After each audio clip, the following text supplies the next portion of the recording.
نحمده ونصلي على رسوله الكريم أما بعد أحسن الكلام كلام الله وأحسن الهدي هدي محمد صلى الله عليه وسلم. حضرات محترم، اذان کے احکام مسائل آپ کے سامنے اختصار کے ساتھ بیان کیے جا رہے ہیں.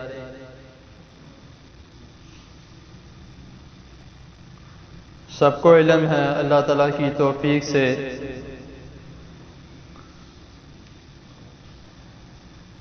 زیادہ بات نہیں کی جاتی. زیادہ سے زیادہ اگر وقت لگ بھی جائے تو 5 سے 7 منٹ. تو اللہ تعالیٰ کا شکر ادا کرنا چاہیے کہ اللہ تعالیٰ نے ہمیں توفیق دی ہے کہ ہم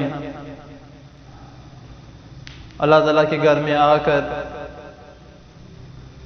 نماز پڑھتے ہیں، اللہ تعالیٰ کی عبادت کرتے ہیں، اور اللہ اور اس کے رسول صلی اللہ علیہ وسلم کے بارے میں چند باتیں سماعت فرماتے ہیں اور اس سے علم حاصل کرتے ہیں، اس کو سمجھتے بھی ہیں. تو کوشش ہمیں یہ کرنی چاہیے کہ ہم اس پر عمل بھی کریں.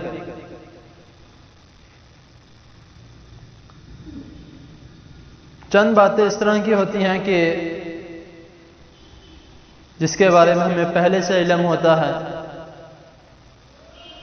اور کچھ باتیں ایسی ہوتی ہیں جو ہمارے علم میں نہیں آتی ہیں. تو اکثر مساجد میں آپ نے دیکھا ہوگا کہ جب اذان کا وقت ہوتا ہے، نماز کا وقت ہوتا ہے، تو جدید دور ہے، ٹیکنالوجی کا دور ہے، سب مساجد میں ڈیجیٹل کلاک یعنی گھڑی لگی ہے. تو ہم دیکھتے ہیں کہ اس ٹائم ٹیبل جو اس کا لکھا ہوا ہے تمام نمازوں کا، جیسے ہی کسی نماز کا وقت ہوتا ہے تو ہم دیکھتے ہیں کہ گھڑی نے اپنی بیل بجا دی ہے تو سارے نمازی کھڑے ہو جاتے ہیں. امام ابھی ہو سکتا ہے نفل کی تشہد میں بیٹھا ہو یا سنتوں کی تشہد میں بیٹھا ہو، یا ہو سکتا ہے امام صاحب ابھی وضو کر کے آ رہے ہیں. ہم پہلے ہی کھڑے ہو جاتے ہیں، جو طریقہ کار غلط ہے. طریقہ کار کون سا ٹھیک ہے؟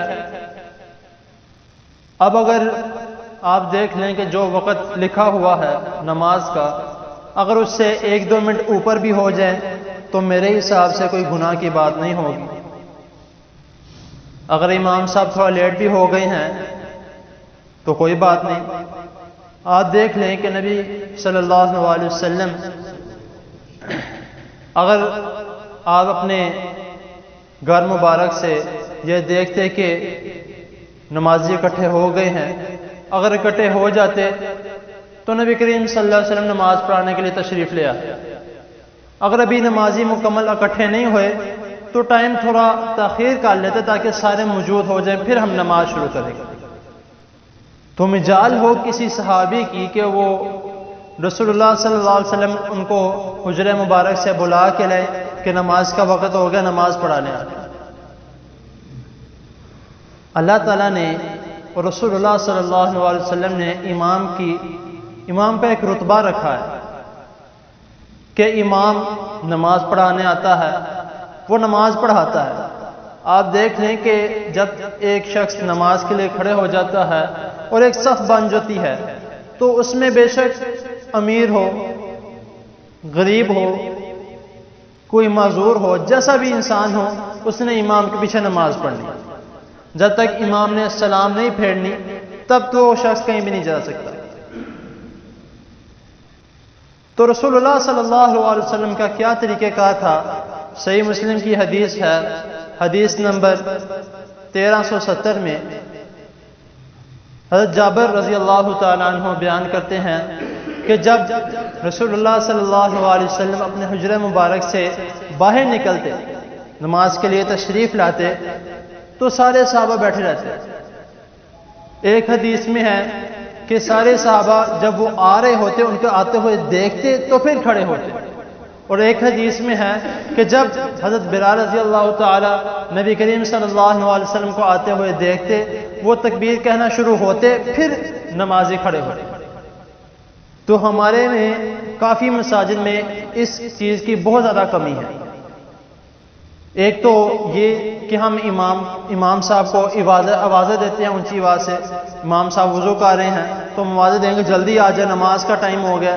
اگر وہ باہر بیٹھے نفل پڑھ رہے ہیں تو ہم آگے سے ایک دوسرے سے باتیں کرنے لگ جاتے ہیں, یار کیسے امام ہے, ادھر نماز کا ٹائم ہو گیا انہوں نے سنتے نوافل شروع کیے ہیں. یہ طریقہ کار غلط ہے. جب اللہ تعالیٰ نے اور رسول اللہ صلی اللہ علیہ وسلم نے ایک امام کو رتبہ دیا ہے تو ہمیں بھی چاہیے ہم بھی ان کو زیادہ سے زیادہ رتبہ دیں. ہمیں بھی چاہیے ان کا جو مقام ہے ان کو اسی مقام پر رکھیں. تو ہمیں کوشش کرنی چاہیے. بے شک ٹائم ہو چکا ہے, بیل اب ٹائم نے اپنے بیل بجا دیا ہے, کوئی بات نہیں, لیکن جو وقت جب امام آئے اسی وقت نماز شروع ہو. تو اللہ تعالیٰ کے حضور دعا ہے اللہ تعالیٰ ہمیں اس بات کو سمجھنے کی اور اس پر عمل کرنے کی توفیق عطا فرمائے. جزاک اللہ.